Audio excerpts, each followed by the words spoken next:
5 pun, dia pun disebutkan sebagai hakim. Bahkan dia juga yang mengadili. Bahkan kepada dia setiap orang yang berseru akan diselamatkan. Jadi apa artinya ini? Ini artinya ada orang yang tidak pernah dikenal Sang Tuhan itu, tidak pernah, menurut ayat berikutnya, ayat 23. Jadi yang tidak pernah itulah orang Kristen sebagai domba-dombanya dikenal, ya, Allah mengenal, Yesus mengenal. Jadi tidak mungkin ayat ini bisa diterapkan. Saya kira itu dulu. Nah, lalu begini, kerasulan Paulus seolah-olah itu pembinasa keji, seolah-olah itu yang keluar dari Yesus.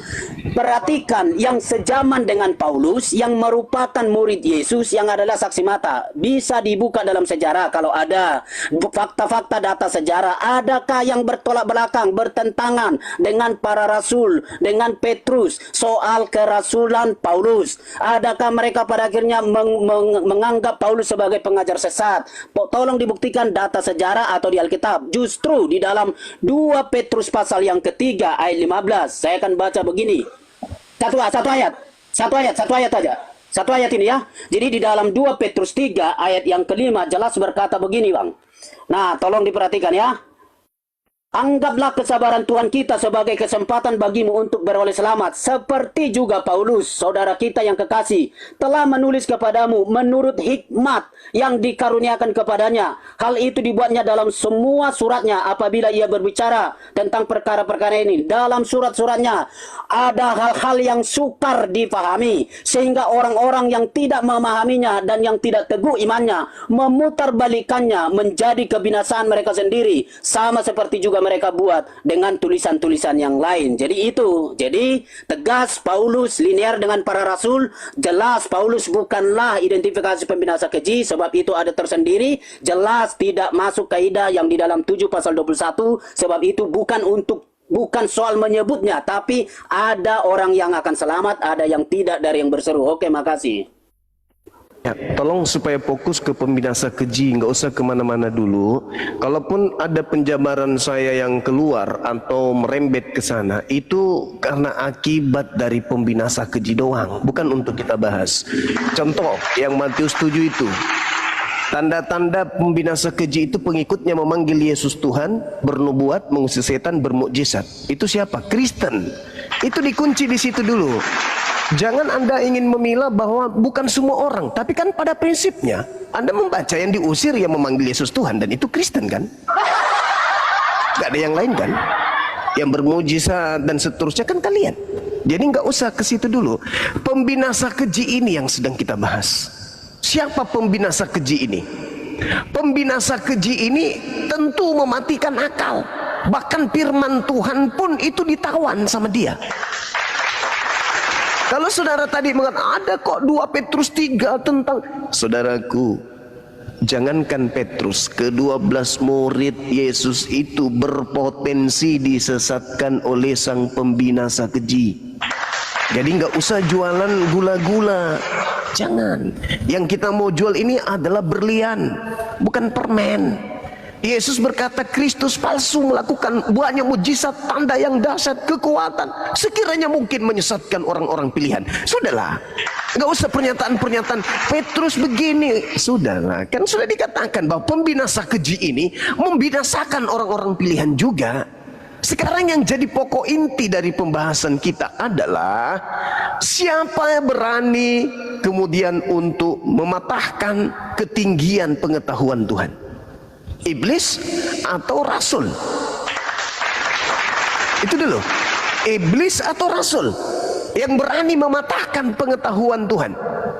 Hanya iblis, bukan? Ketika Tuhan datang, jangan kau makan buah ini, kepada Adam. Iblis datang mematahkan itu. Ketika Yesus datang mengajarkan siapapun yang melanggar hukum Torah, meniadakan hukum Torah, meskipun yang paling terkecil, mengajarkan kepada orang lain, maka dia akan menempati tempat terhina. Iblis datang mematahkan itu. Jadi ketika Anda mencoba mengutip Matius 24 data nomor 15 berbicara mengenai Daniel, semua yang diceritakan Daniel itu sampai kepada pembinasa keji, yaitu Paulus. Daniel 7:25, dia akan mengucapkan perkataan yang menentang yang maha tinggi. Paulus kan? Paulus. Babi haram jadi halal, sunat kekal menjadi tidak kekal lagi. Paulus. Dan menganiaya orang sempurna. Ya betul, orang tidak sempurna. Bang Juma, Sabar dulu. Akan menganiaya orang-orang kudus milik yang maha tinggi. Ini Paulus. penting, aku Ia yang benar ini. untuk mengubah waktu. Paulus. Dia berusaha merubah hukum. Paulus. Lalu Udah, yang paling sengit lagi dikatakan oleh Daniel di dalam Daniel 11 nomor 31, pembinasa keji itu menghentikan kurban binatang. Dia menghentikan kurban binatang. Dia menghentikan dan menghapuskan korban sehari-hari yang diajarkan oleh Nabi Musa. Dia hentikan itu. Siapa yang menghentikan? Paulus. Jadi pembinasa keji itu siapa lagi kalau bukan Paulus? Pauluslah yang menjadi batu sandungan dari pengajaran Yesus yang menghantarkan Bani Israel kembali.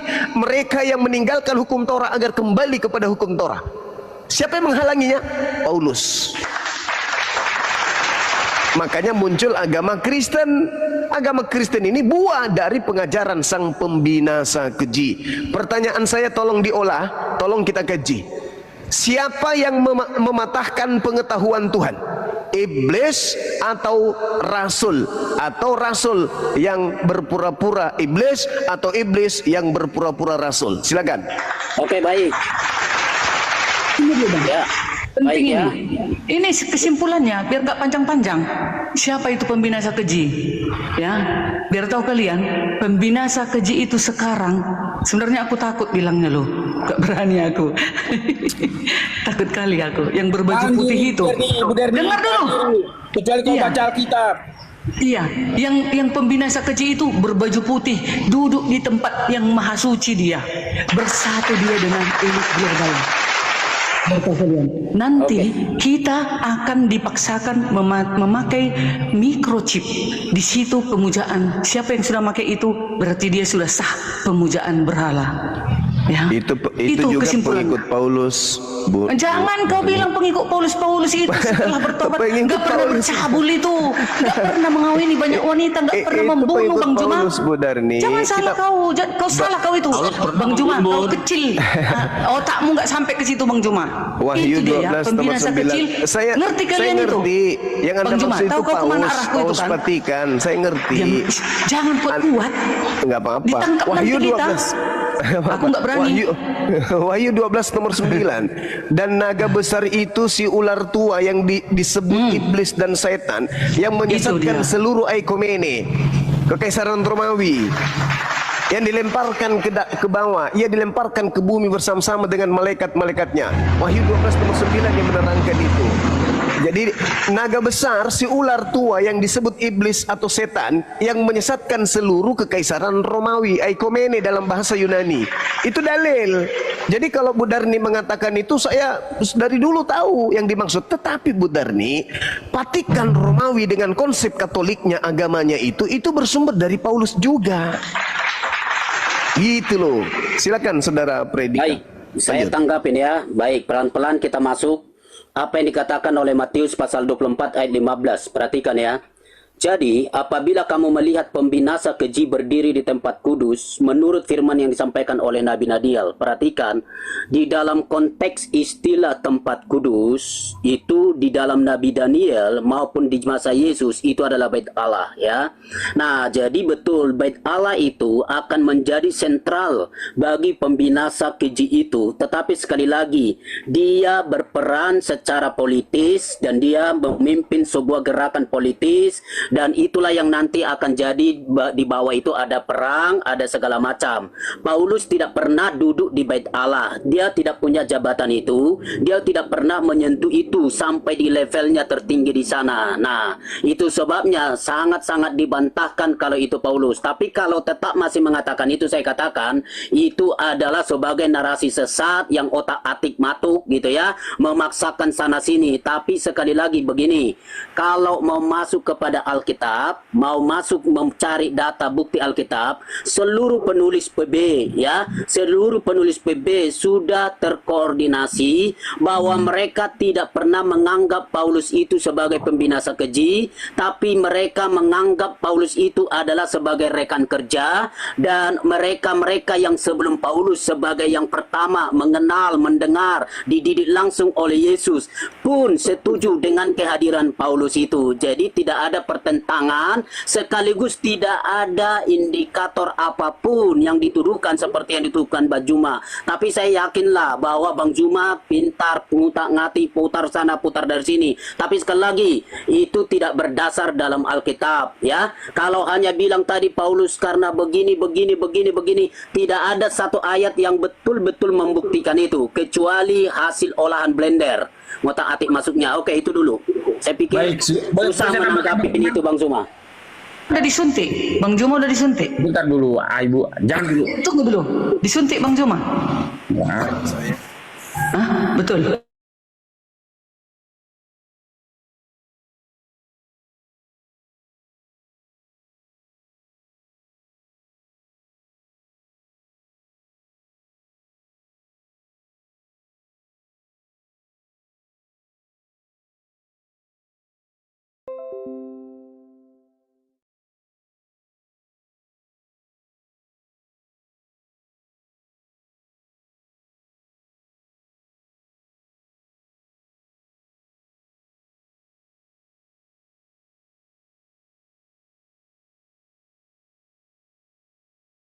Boleh sebentar.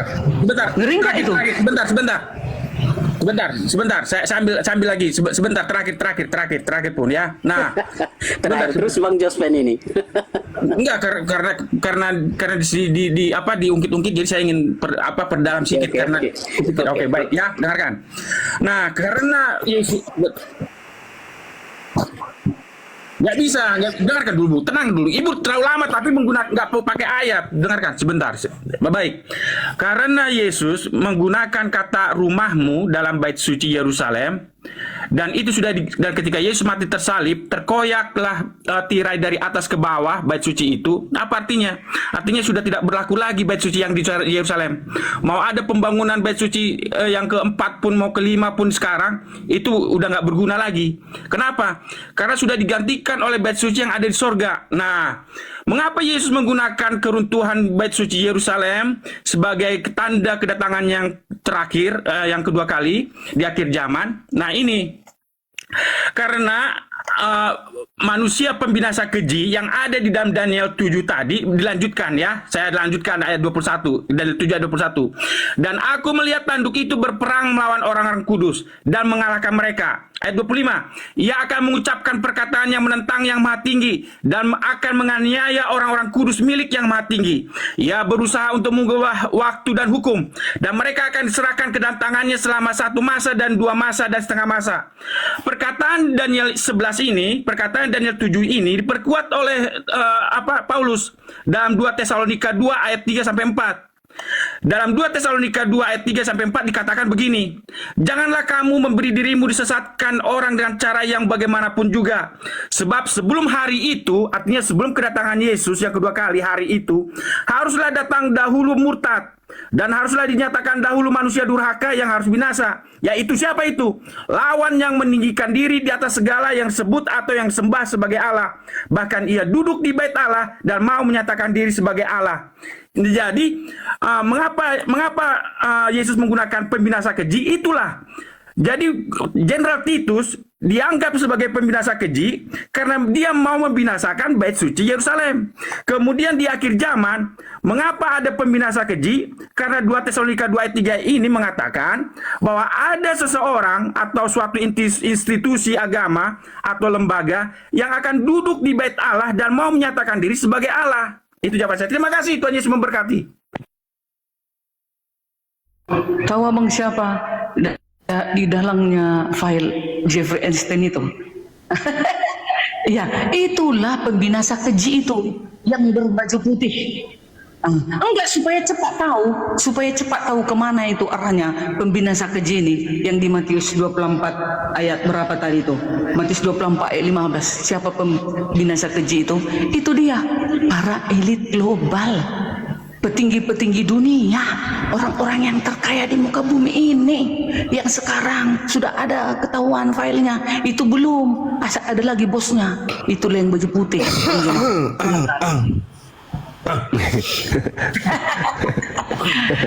Tapi yang setia kepada hukum, dia nggak ikut. Apa tuh?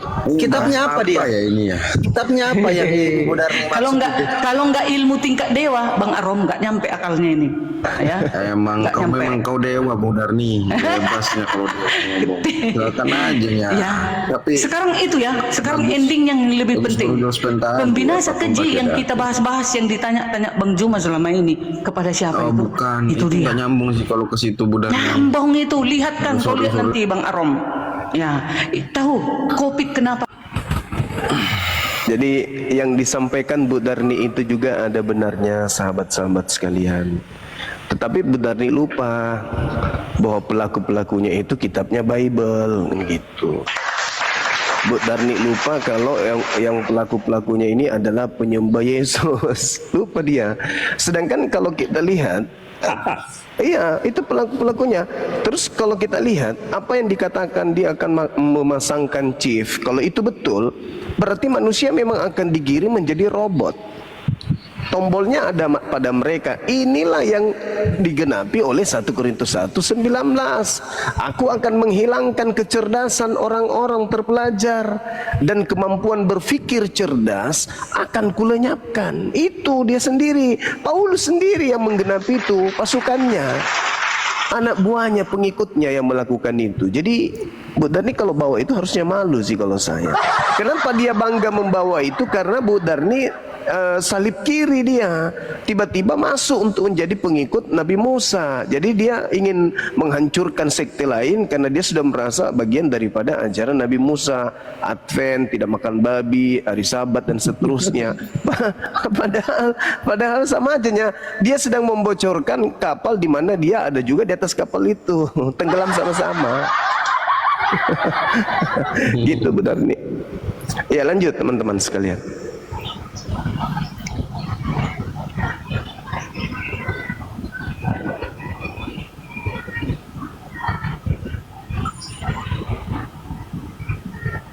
Yang memang kita sedang mengacu sampai ke ujung sana. Memang akan muncul satu pembinasa keji yang tunggal itu, dan itu memang seseorang ya. Hanya memang sampai sekarang ini kita belum dapat mengidentifikasi itu siapa. Hanya memang mungkin ciri-ciri sudah ada. Tapi pun seperti Bang Zuma tadi, mungkin itu dari ya pemegang Bible, mungkin ada betulnya.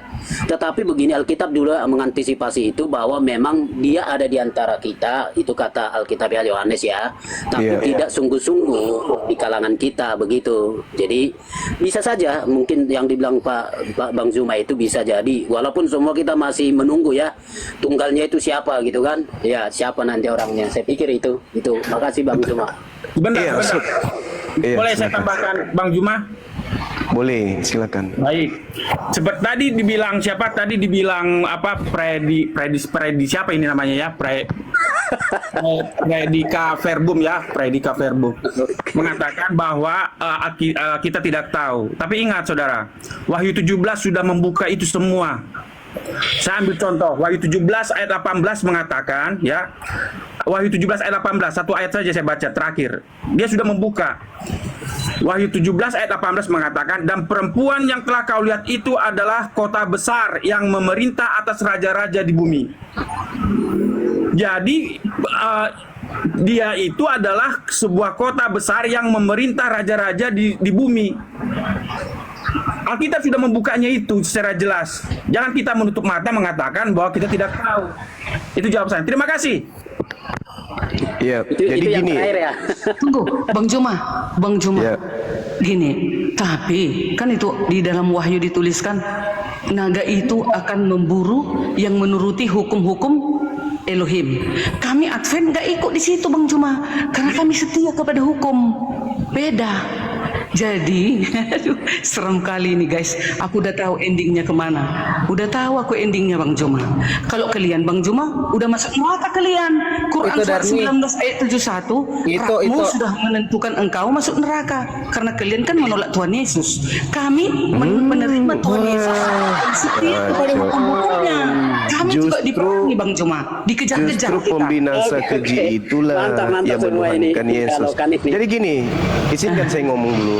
Jadi ketika dikatakan waktu ini adalah waktu terakhir dan seperti yang telah kamu dengar, seorang antikristus akan datang.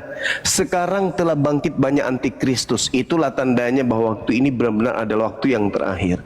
Memang antikristus itu berasal dari antara kita, tetapi antikristus itu tidak sungguh-sungguh termasuk pada kita. Artinya antikristus itu bagian daripada pengikut Yesus, berpura-pura jadi pengikut Yesus padahal bukan. Nah sekarang apa yang dikatakan antikristus ini oleh dalil yang Anda imani? Dikatakan bahwasanya bukankah dia yang pergi ke seluruh dunia yang tidak mengaku bahwa Yesus Kristus itu datang sebagai manusia? Itulah antikristusnya. Jadi kalau ada hari ini yang mengatakan Yesus itu Tuhan, itu antikristusnya. Itu fakta, itu real. Subhanallah, Masya Allah. Syukran sahabatku Zols. Barakallahu fiqh wa alaikum. Jadi saudara-saudara sekalian, kita memahami bahwa antikristus ini, kata kitab saudara kita Kristen, bahwasanya tidak mengakui Yesus Kristus datang sebagai manusia. Nah, contoh Bu Darni ini. Bagaimana mungkin Bu Darni mau mengatakan Yesus itu Tuhan kalau mengakui bahwa Yesus itu datang sebagai manusia? Kenapa? Dari sejak Yesus lahir sampai Yesus meninggalkan bumi ini, dia 100% manusia. Lalu dari mana aspek ketuhanannya? Aspek ketuhanannya cuma satu. Apa itu? Penolakan terhadap sisi kemanusiaannya itu sendiri. Karena tidak mungkin Bu Darni kalau ditanya, Bu, benar Ibu menyembah manusia? Enggak. Dengan kata lain, beliau sedang membantah kemanusiaan Yesus. Di mana ajaran itu muncul? Dari Paulus. Dari Paulus. Paulus lah yang mengajarkan kemudian awal mula kalau Yesus ini adalah Tuhan pencipta langit dan bumi yang turun mengambil rupa manusia. Sehingga karena akal sudah tidak difungsikan dengan maksimal, maka Tuhan turun jadi manusia. Meskipun dia datang sebagai manusia, tetap aja dia adalah Tuhan. Meskipun dia datang menjadi apapun, tetap aja dia menjadi Tuhan. Berarti menolak sisi kemanusiaannya. Penyesat itu adalah mereka yang pergi ke seluruh dunia, yang tidak mengakui, yang tidak percaya. Mengakui artinya mengimani. Yang tidak beriman bahwa Yesus datang sebagai manusia. Saudara Kristen itu akan mengatakan apa? Kami beriman Bang, kami percaya, kami mengakui Yesus itu datang sebagai manusia. Di mulut periksa hatinya. Benarkah kamu menyembah manusia? Oh enggak Bang, kami menyembah Tuhan. Dengan kata lain, apa yang dikatakan oleh Paulus itu betul dalam tataran ini. Di Galatia 1 nomor 1 Paulus mengatakan, aku menerima Injil bukan dari manusia. Apa yang aku ajarkan bukan dari manusia. Bukan manusia yang mengajarkan aku, tetapi Yesus Kristus. Di data nomor 11-nya, sebab aku Paulus menegaskan kepadamu saudara-saudaraku bahwa Injil yang kuberitakan itu bukan Injil manusia, karena aku menerimanya bukan dari manusia, dan bukan manusia mengajari aku, tetapi aku menerimanya dari pernyataan Yesus Kristus. Sejak kapan Yesus datang ke bumi ini bukan sebagai manusia? Sejak Paulus memproklamirkan bahwa yang datang kepadaku Yesus dan dia bukan manusia. Inilah antikristusnya. Siapakah penyesat itu? Siapakah antikristus itu? Bukankah dia yang pergi ke seluruh dunia, yang mengatakan Yesus Kristus datang bukan sebagai manusia? Paulus, ya paman, yang datang kepadamu siapa? Yesus. Manusia enggak? Bukan. Sederhana kok antikristus itu. Aku ulang lagi. Yesus, ya paman, yang datang kepadamu manusia atau bukan? Bukan. Namanya siapa? Yesus. Antikristus adalah mereka yang pergi ke seluruh dunia yang tidak mengaku Yesus datang sebagai manusia. Paulus, yang datang kepadamu manusia atau bukan? Bukan. Tahuan bukan? Itulah yang disebabkan antikristus ini melahirkan sebuah sekte di luar Yahudi yang bernama Kristen. Coba lihat di dalam Kisah Para Rasul 24 nomor 5. Telah nyata bagi kami bahwa Paulus ini adalah penyakit sampar, seorang yang menimbulkan kekacauan di antara semua orang Yahudi di seluruh dunia yang beradab, dan bahwa Paulus adalah seorang tokoh dari sekte Nasorios. Itu dalil. Itu dalil. Jadi sekali lagi, ketika Paulus ditanya, Paulus, apakah kamu percaya bahwa yang datang kepadamu mengajarkan 13 kitab itu adalah manusia? Dia datang sebagai manusia? Tidak. Dia datang sebagai bukan manusia, antikristus. Gak usah cari yang lain. Silakan. Saya tambahkan Bang Zuma. Baik. Bang Zuma. sama Darmi ditanya dulu kayak begitu. Baik, gimana? Saya tanggapi ya Bang Zuma ya. Kalau Bang Zuma tadi menuduh bahwa Paulus itulah sebagai agen yang mengedarkan bahwa dan menolak Yesus sebagai manusia. Oke. Coba perhatikan di dalam Roma gitu ya. Di dalam Roma pasal yang pertama itu justru ayat yang kedua, ayat yang ketiga, Paulus mengakui bahwa Yesus itu diperanakkan dari keturunan Daud ya. Kemudian di dalam Roma pasal yang ke-9, kemudian di tempat yang lain justru Paulus mengakui Yesus itu sebagai manusia ya. Nah, walaupun bukan berarti menyangkali kealahannya. Artinya tuduhan Bang Zuma itu tidak bisa diterapkan. Paulus bukan tidak mengakui Yesus sebagai manusia gitu loh. Nah, itu yang pertama. Kemudian apa yang dimaksudkan oleh Paulus soal aku mendapatkan itu bukan dari manusia dan yang lain-lain itu dan selanjutnya.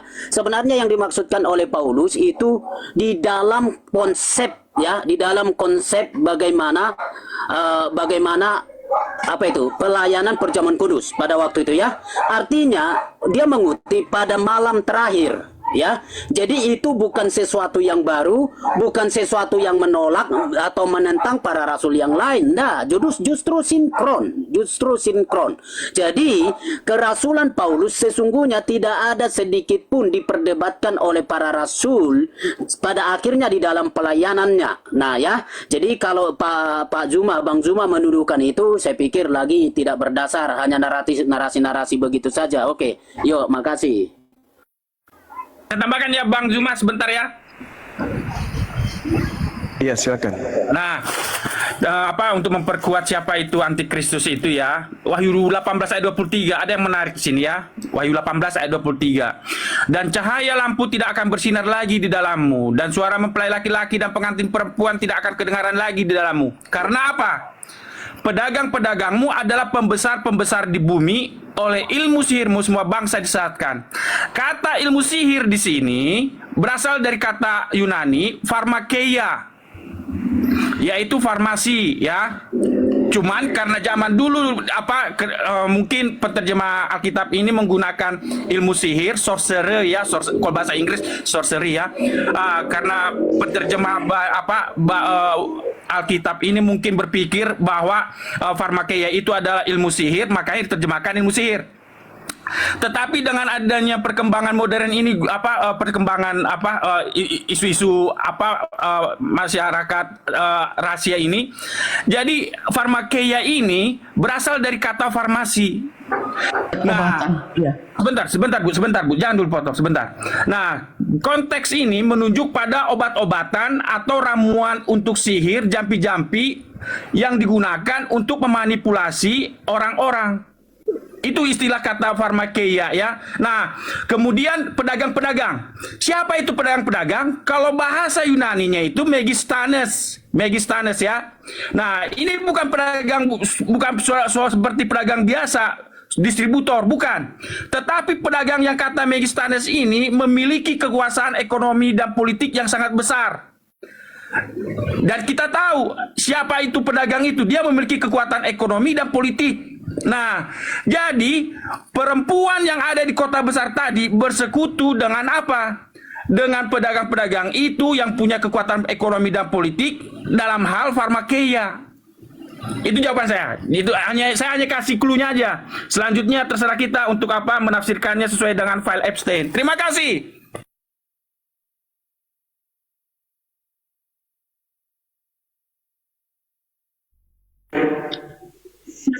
Termute mungkin lagi ngomong tuh.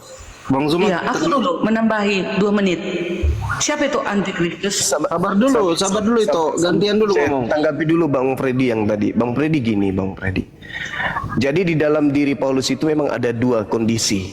Satu, ketaatannya dia kepada hukum Tuhan. Satu, ketaatannya dia kepada hukum dosa. Itu boleh Anda baca di dalam Roma 7. Paulus itu mengaku bahwa di dalam tubuhnya itu ada 2 peran. Peran membenarkan Tuhan Elohim, peran mengikuti keinginan dagingnya, yaitu ketundukan terhadap hukum dosa. Yang dihadiahkan kepada Kristen itu adalah ketundukannya kepada hukum dosa, pelanggaran terhadap hukum Tuhan. Sementara dia mengakui bahwa hukum Tuhan itulah benar, Torah itu betul. Tetapi yang berkuasa bukan itu. Yang berkuasa pada dirinya adalah hukum dosa. Yang diajarkan kepada kalian itu hukum dosanya. Pelanggaran-pelanggaran yang kemudian dilanggar oleh Paulus untuk diajarkan kepada pengikutnya, itu yang berkuasa pada diri Paulus. Sedangkan akalnya tetap melayani Tuhan. Dia mengakui bahwa perbuatannya menghalalkan babi, menghalalkan tidak bersunat, menghalalkan semua pengajaran untuk ditinggalkan dari Torah. Dia akui kalau itu adalah ketundukan dia terhadap hukum dosa, dia akui. Dan itu dia ajarkan kepada saudara-saudara Kristen. Jadi kalau saudara membawa Roma 1 tentang anaknya Yesus yang menurut daging dia adalah anak Daud, keturunan Daud, sperma Daud, itu kita maklumi. Bahkan Paulus itu juga yang mengajarkan tiada Tuhan selain Elohim. Tidak ada keselamatan selain mendudukkan diri kita kepada hukum Torah. Paulus mengajarkan itu, dan Paulus tidak seketika itu melepaskan seluruhnya, enggak. Makanya Paulus mengatakan pada dalam dirinya itu ada 2 hukum yang berperang, dan yang berkuasa adalah perang dosa. Coba Anda baca Roma 7. Kalau nanti mau dibantu saya bantu. Kemudian saudara, ketika berbicara mengenai Paulus, yang saya maksud di sini pengakuannya dia loh, yang mengatakan bahwa Injil yang kuterima itu bukan dari manusia, titik. Mau terlepas nanti dia mengatakan anak Maria, anak Daud, anak daging, itu karena 2 peran yang ada pada dirinya. Tetapi prinsipnya ketika dia mengajarkan tentang Injilnya, dia menerima dari Yesus. Yesus yang mengajarkan Injil kepadanya ini bukan manusia. Antikristusnya adalah yang mengatakan bahwa Yesus datang ke bumi ini bukan sebagai manusia.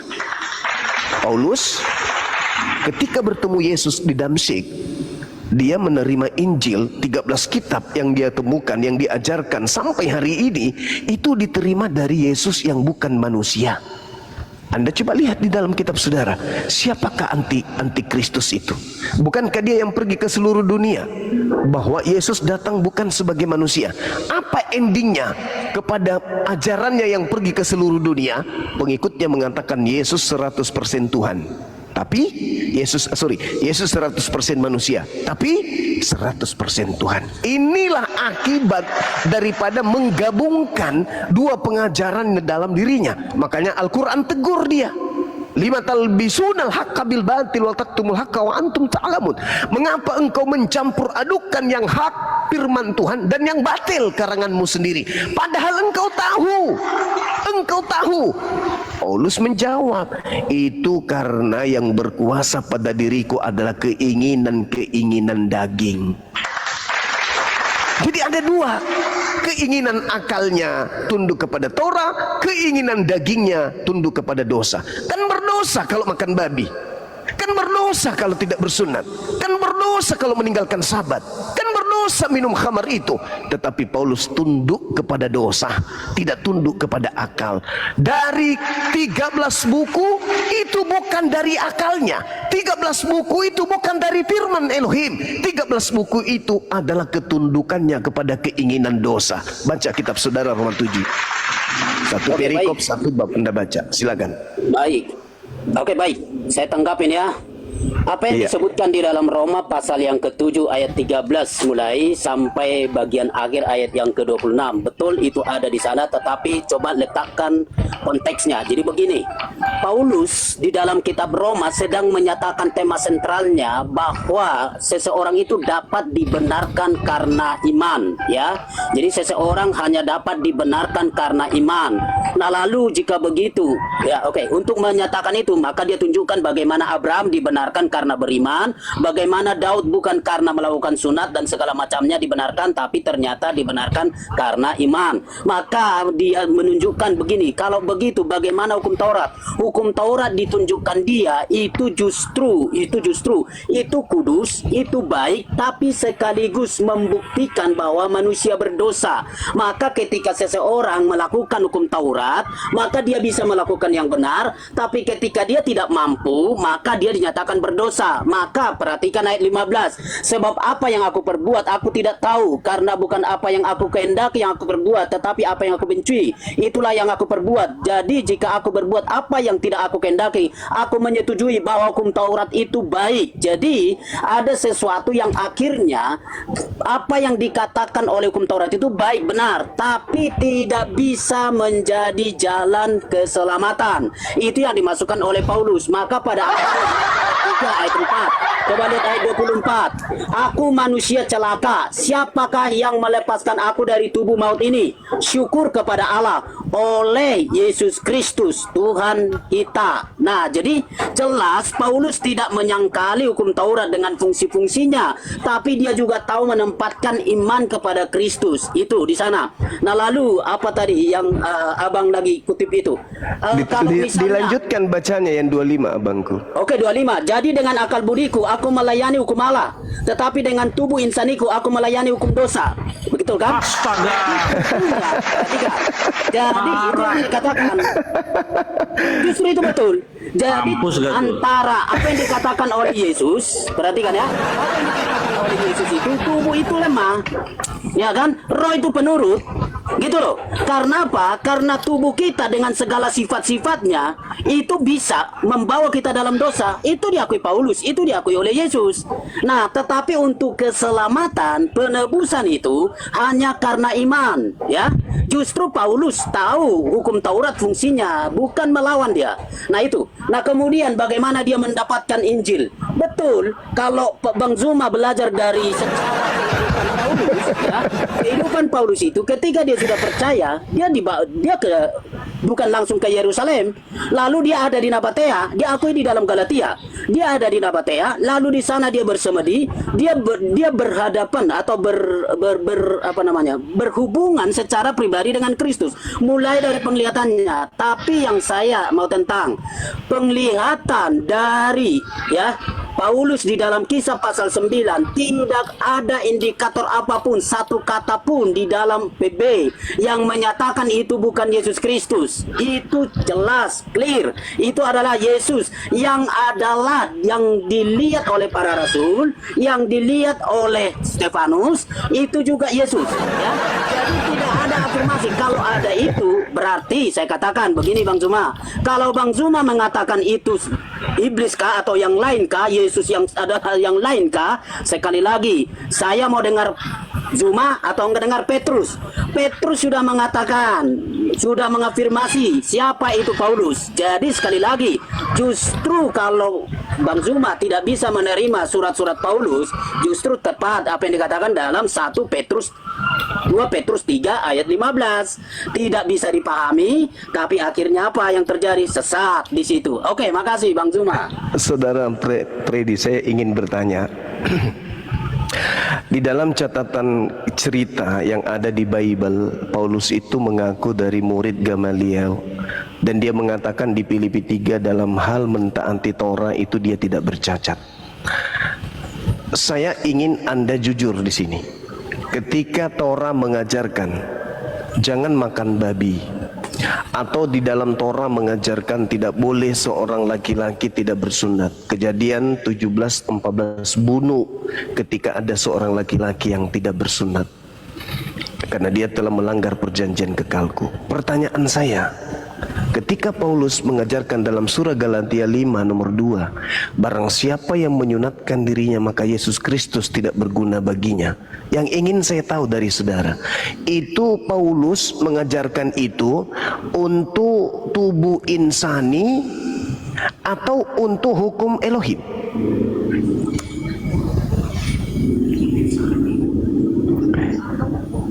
Mengajarkan barang siapa menyunatkan nonotnya itu Yesus tidak berguna baginya, itu ajaran untuk menuruti hukum dosa atau menuruti hukum Taurat, hukum Elohim?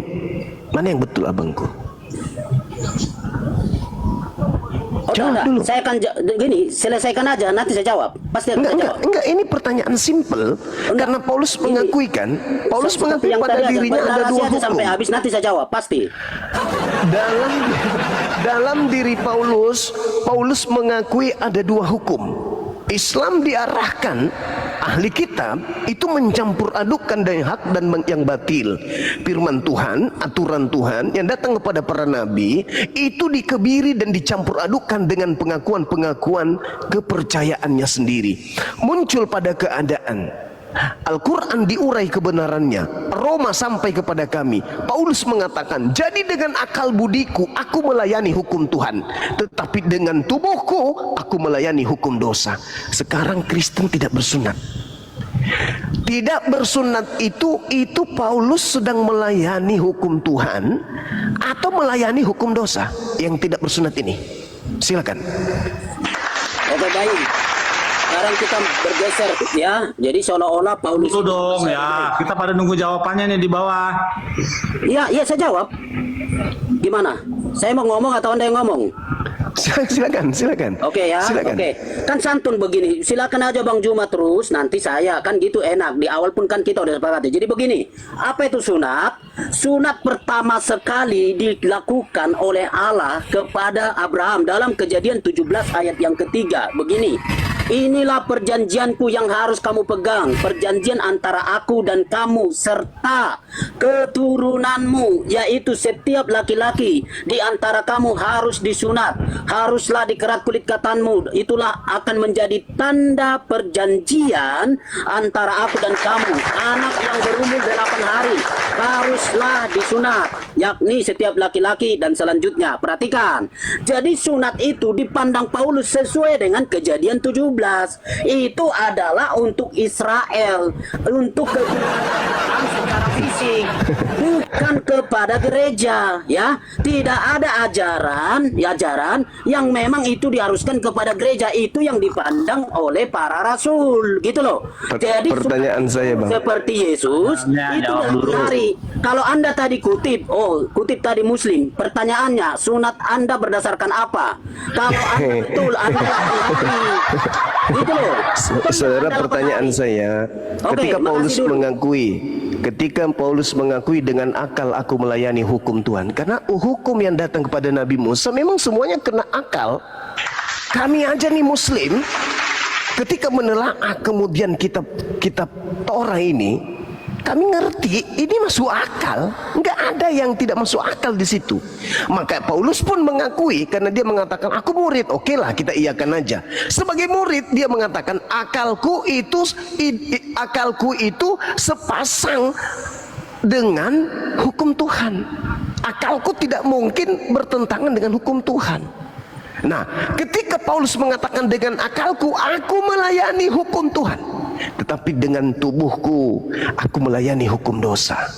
Pertanyaan saya, Bang, ketika Paulus mengajarkan untuk sunat, kalau kau sunat maka Yesus Kristus tidak berguna bagimu, itu dia sedang melayani hukum dosa atau hukum Tuhan? Jawab. Tenang, kalau Bang Juma sudah selesai baru saya. Tapi kalau Itu tadi, itu pertanyaannya udah dari tadi, buset dah. Jangan marah. Nggak boleh gitu ya.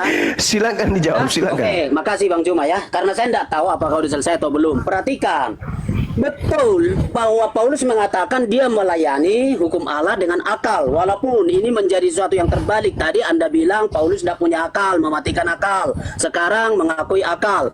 Sekali lagi, entah akal, entah iman, entah naluri yang Anda pakai. Coba lihat Kejadian pasal 17.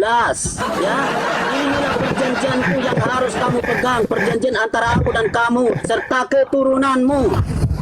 Kenapa Anda tidak terima? Jangan potong ya. Ya, jadi itu mau akal, mau iman atau apa? Itu letterlek berkata, itu Abraham dan keturunannya, lalu itu harus 8 hari dan Yesus lakukan itu, gitu loh. Kalau Bang Anda Juma, yang mengakui tadi ada yang buat kopi campur apa gitu tadi ya, lupa. Masako. mulai bikin kegaduhan kan Anda telat. Jadi kalau Anda bicara sunat, kenapa Paulus bicara itu? Karena Paulus dan Yesus pun tidak sedang membicarakan jemaat yang mau didirikan itu berdasarkan keturunan. Dan hancur sudah, hancur. Hancur sudah. Nah, mulai kacau. Hancur. Tapi berdasarkan iman. Bang Billy, Bang Juma, Ya, dengar ini. makanya disebutkan Hancur sudah, hancur. Ya, Hancur. Tunggu dulu, berdasarkan iman. Makanya harus Yesus kita jawab bagus-bagus. Pergilah Cepat dan tepat padat. bangsa. Itunya menjawab. Semua bangsa Hancur akan sudah. menjadi muridku. Maka Mati Mija. gereja tidak didesain sebagai orang disiplin. Nggak jawab, Maka nggak jawab. sunat tidak berlaku. Gitu loh. Tapi Jawab. kalau itu untuk Yahudi itu berlaku. Yesus lakukan itu. Mati Jadi Mija. kalau bilang tidak punya akal atau karena akal, lihat aja ayatnya, baca aja. Mati. Berani enggak baca pasal 17 ayat yang ke-11, 12, 10, 11, 12 dalam Kejadian.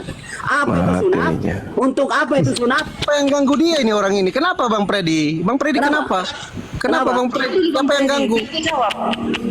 Yang bersunat. Ya. Ternyata yang bersunat juga dihukum, Bang Juma. Mati balik. Enggak saya. Nah, jadi kalau mau Bang Juma lawanlah Kejadian 17. Saudaraku, Nah, lawan pasal 17 ayat 10, 11, 12. saudara, Oke, Madam. saudara. Bersunat pun dihukum loh guys. Bang Juma Tadi dengar. Yeremia pernyataan 9 ayat Paulus. 25 Bang Juma. Dengar. Lihatlah waktunya akan datang. Demikianlah firman Tuhan. Bahwa aku menghukum orang-orang yang telah bersunat kulit katanya. Nah itu. Yang bersunat juga dihukum. Ya memang bukan berarti sunat seketika itu selamat, tapi paling Nah itu. tidak. Jadi paling jangan tidak. anggar-anggarkan bersunat. Paling Makanya, tidak kalau sudah bersunat mengikuti satu dari perintah Tuhan itu dulu. Dan kalau dan ini nih dengar.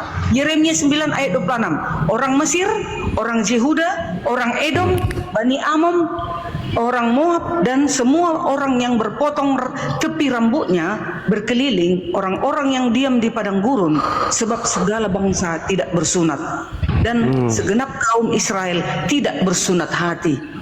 Jadi kita disuruh bersunat hati. Enggak perlu wangi disunat. No. Enggak perlu. Iya. Yang disunat itu hatimu. Buang dari segala bentuk kejahatan. Itu yang benar. Enggak berlaku lagi sunat mulut. Kalau yang dikatakan Silakan. sunat hati itu, kecenderungan hati itu tinggi, panjang hati kita itu, tinggi hati kita, seperti iblis di Ganbi Eden ketika disuruh tunduk berserah diri kepada perintah Tuhan untuk bertunduk kepada Adam, menghormat. Dia tinggi hati, dia panjang hati, dia merasa hatinya itu akulah. Itulah yang dimaksud sunat hati, itu tunduk kepada perintah Tuhan. Orang yang tidak tunduk kepada Tuhan itu hatinya tidak disunat. Seperti kalian ini, perintahnya jangan ada ilah lain. Kalian tunduk nggak? Hati kalian tunduk nggak kepada perintah itu? Enggak, kalian membuat ilah baru bernama Yesus. Itulah bukti bahwa hati kalian itu tidak kalian sunat. Kalian tegar tengkuk. Apa susahnya sih? Apa nggak cukup hanya menyembah Elohim aja? Hah? Kenapa harus ada Yesus? Kenapa harus ada Roh Kudus? Cukup satu aja. Anda tidak akan kekurangan harta, Anda tidak akan kekurangan kecantikan kalau Anda menyembah hanya satu Tuhan, yaitu yang disembah oleh Abraham, Ishak dan Yakub. Cukup itu aja, selesai perkara. Kenapa harus ada diembel-embeli, jadi manusia lah, jadi apalah segala macam. Nah ini disebabkan karena apa? Karena akal sudah mati. Saudaraku Freddy, Tadi saudara mengatakan, bagaimana Paulus mengatakan akal sudah mati? Saudara, Paulus itu mengatakan apa? Ketika dia mengikuti hukum Tuhan, maka dia menggunakan akal. Ketika dia mengikuti hukum jasadnya, keinginan jasmaninya yang sama-sama diingini oleh manusia, itu mengikuti hukum dosa.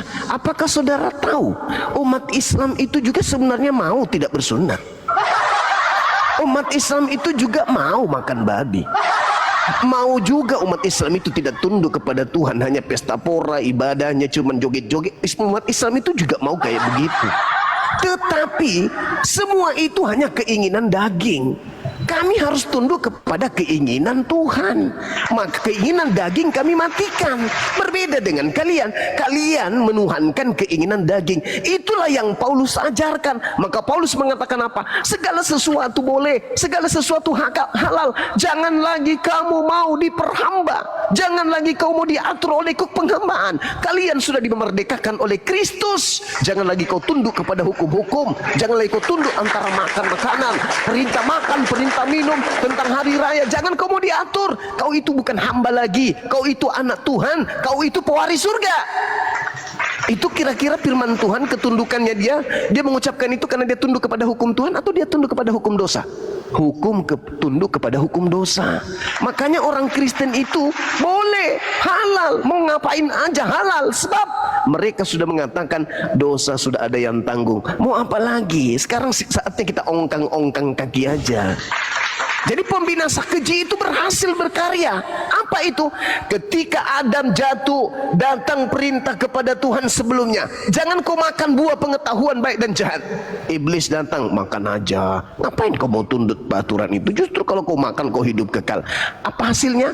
Diusir. Begitu juga ketika perintah Tuhan turun kepada Nabi Musa, Yesus diutus untuk mengajarkan kembali, menguatkan kembali ajaran itu. Apa yang iblis lakukan? Jangan lagi kau mau tunduk kepada aturan-aturan. Itu kan cuma sepele aja. Sekarang kita hidup di bawah hukum kasih. Apa itu? Kasih apapun. Pokoknya kau kasih sama orang, kau sayang sama orang, kau cinta sama orang, udah selesai. Yang penting kau sayang sama orang, apapun bisa kau lakukan, halal. Inilah yang dikatakan sebagai penyesat. Sama seperti iblis.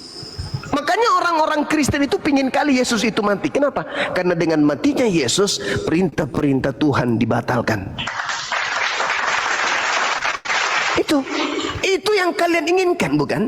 Kalian ingin perintah Tuhan itu dibatalkan. Kenapa ada Advent? Karena Advent itu melihat kesalahan. Karena Advent itu melihat kecurangan di situ. Advent melihat ada yang bolong dari firman Tuhan itu. Ada kesalahan dari pendahulu-pendahulu mereka. Maka mereka harus kembali kepada dasar pijakan awal. Apa itu? Kembali kepada Torah. Muncullah Advent. Meskipun hukum pertama dan terutama dibatalkan, jangan ada ilah lain, kasihilah Elohim. Tapi mereka membatalkan itu dengan menyembah kepada ciptaan yang menyembah juga kepada Elohim.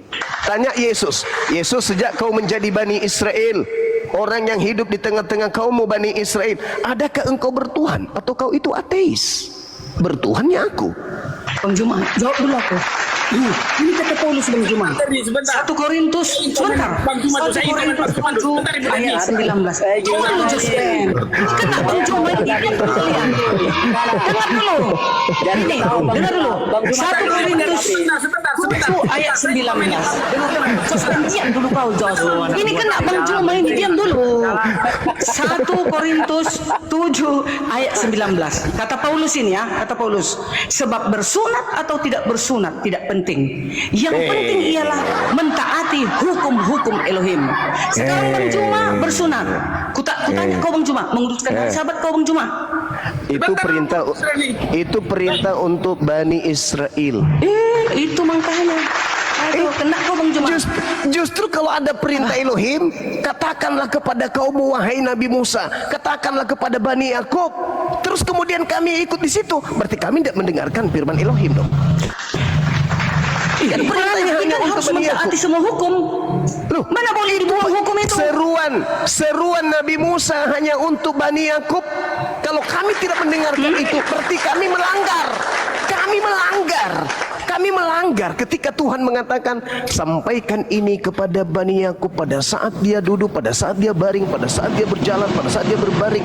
Mereka harus melakukan hukum-hukumku, tidak boleh menambah, tidak boleh mengurangi. Bahkan di dalam Mazmur 147 nomor 19 nomor 20, hukum-hukum yang aku berikan kepada Yakub dan juga aturanku kepada Israel tidak aku berikan kepada bangsa lain. Kalau aku sebagai muslim di luar Bani Yakub lalu kemudian masuk ke situ, berarti saya melanggar firman Tuhan. Oke, baik, Bang Zuma, saya tanggapin ya. Jadi gini, apa yang tadi kita bicarakan Dulu, mau tangkapin Bang Zuma. Gimana Bang Jos? Sebentar ya, sebentar aja Bang Jos. Aku dulu, mau kutanggapin nanti lupa aku. Oh ya sudah, lanjut. Oke, tadi Bang Zuma bilang begini, orang Advent itu kembali ke Torah. Terus kemudian yang ada yang tinggalkan, yaitu kasihlah Tuhan Yahweh Elohinu, Yahweh Ehad itu ya. Nah Tuhan itu Esa. Nah Tuhan itu Esa. Nah itu yang dibilang Bang Zuma. Kemudian saya berpikir begini, kenapa lah Bang Zuma ini lebih pintar daripada pendeta Advent yang sekarang ini? Pendeta Advent yang sekarang ini percaya Trinitas. Mereka jelas pintar dong, kalau itu jelas lebih pintar dong. Sebentar, semuanya dong. Kalau nggak pintar pendeta Arom nggak mualaf.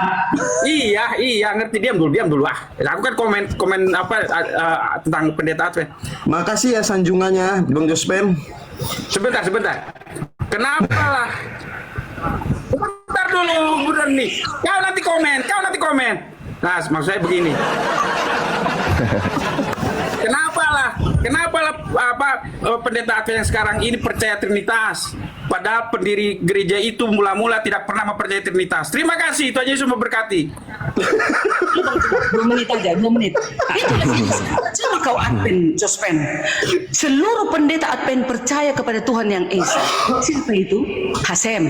Menyatakan diri di dalam Bapa, Yesus dan Roh Kudus. Inilah pribadi Elohim itu. Begini loh keberadaan Elohim kita. Begini loh, ini loh keberadaan Elohim kita. Bukan ini loh keberapaan jumlah Elohim kita. Bukan. Itu hanya dinyatakan, menerangkan supaya kita mengenal bagaimana kebagaimanaan Elohim itu. Bukan 3 Tuhan kita, bukan 3 Elohim kita, bukan. Kau kayak mana sih Josmen? Cuma kau Elohim kita itu satu. Emang Jospen pribadinya datang ke bumi menyatakan diri kepada Musa, menyatakan diri kepada Samuel, menyatakan diri kepada Abraham. Di perjanjian baru turun, datang dia menjelma menjadi manusia. Itulah Yesus. Bukan beda itu. Ini akibat pembinasa keji udah berkarya ini. Enggak Bang Juma, pembinasa keji itu elit global itu, bukan Advent. Advent malah yang setia, umat yang setia. Tunggu dulu. Silakan, Advent itu umat yang sisa, yang taat kepada hukum-hukum Elohim. Itu dia. Ya, aku Masih ada umat yang sisa, masa nggak ada? Gitu, itulah Advent.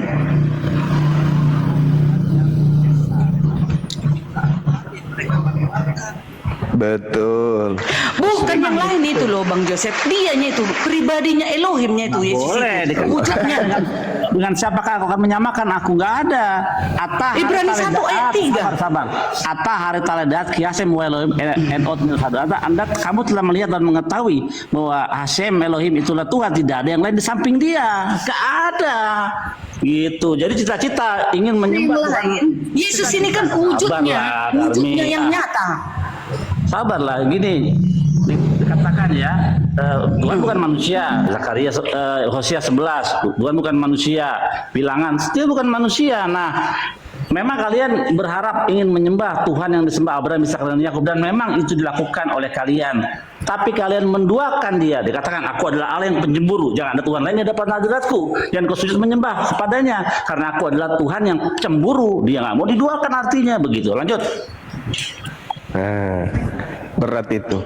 Ilah-ilah lain. Contoh 1 Tawarikh 16 ayat 26. Di luar dari Hasemnya Abraham, Ishak dan Yakub, setan, Mamon. Kalau Yesus bukan Mamon.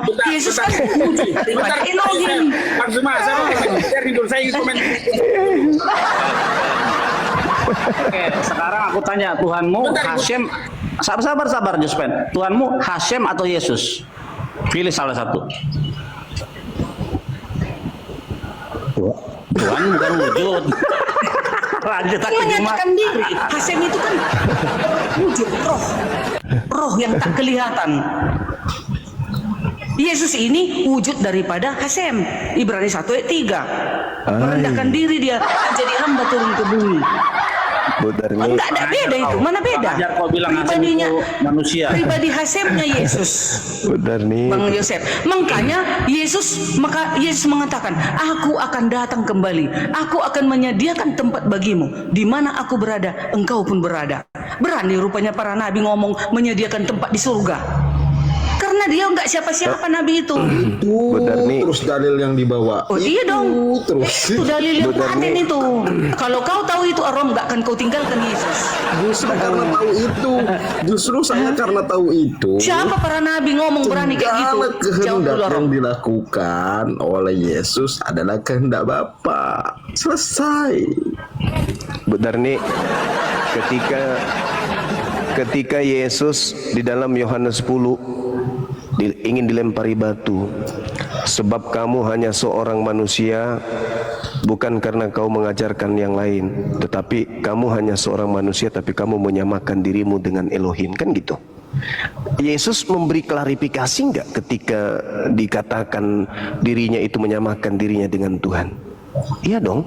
Yesus di data nomor 34-nya mengatakan apa? Hei kalian Bani Israel, bukankah di dalam kitab Tauratmu dikatakan siapapun yang diserahi tugas menyampaikan firman maka dia adalah Elohim. Malaikat datang disebut Elohim, Musa datang menyampaikan firman disebut Elohim. Ya aku juga menyampaikan firman disebut Elohim. Bukan berarti Musa dan malaikat dan aku itu adalah Elohim. Yesus loh. Bahkan Yesus menegaskan di data selanjutnya apa katanya? Dan apa yang menjadi ketetapan Elohim tidak bisa diganggu gugat. Aku menyatakan sesuatu yang bukan dari diriku sendiri. Yohanes 14 nomor 24. Apa yang kamu dengarkan dari mulutku bukan dari aku, yang aku adalah Tuhan, bukan. Tetapi ketika aku mengatakan aku adalah Tuhan, tidak ada Tuhan selain aku, perkataanku itu bukan dari aku loh. Itu perkataan Tuhan yang mengutus aku untuk mengatakan bahwa Tuhan yang mengutusku itu satu-satunya Tuhan, tak ada yang lain. Makanya Yesus mengatakan hidup kekal itu adalah mereka mengenal Engkau Elohim sebagai satu-satunya Tuhan yang benar, dan mengenal Yesus Kristus yang Engkau utus. Kalau Yesus sudah mengatakan satu-satunya Tuhan yang benar adalah Elohim, siapa Kristen ini yang melantik Yesus lagi ikut-ikutan menjadi satu juga di sono? Kristen ini yang